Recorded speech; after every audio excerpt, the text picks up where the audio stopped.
কাজে বন্ধু যেন হয় আখিরাতের সাথী। বন্ধু হবে কিসের সাথী? বন্ধু হবে আখিরাতের সাথী, বন্ধু হবে জান্নাতের সাথী, বন্ধু হবে নেক কাজের সাথী। ঠিক আছে ইনশাআল্লাহ? নেক কাজের। আল্লাহ কোরআনে বলছে, ওই যে আয়াত, ওই আয়াতে আল্লাহ বলছে নেক কাজের বন্ধুরা আমি আল্লাহ তাদেরকে ডাক দেব হাসরের ময়দানে, ইয়া ইবাদি, হে আমার বন্ধুগণ, বান্দাগণ, লা খাউফুন আলাইকুমুল ইয়াওমা ওয়ালা আনতুম তাহজানুন, আজকে তোমাদের কোনো ভয়ও নাই, চিন্তাও নাই।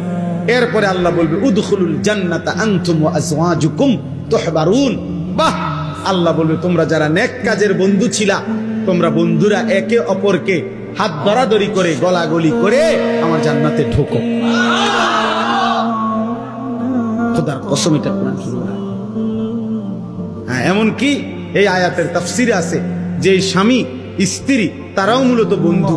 যদি তারা একজন আরেকজনকে নেক কাজের সহযোগিতা করত, স্বামী স্ত্রীকে নামাজের জন্য উঠাইছে, স্ত্রী স্বামীকে নামাজের জন্য উঠাইছে, স্বামী স্ত্রীকে নেক কাজের দিকে ডাকছে, স্ত্রী স্বামীকে নেক কাজের দিকে ডাকছে, এরাও বন্ধু।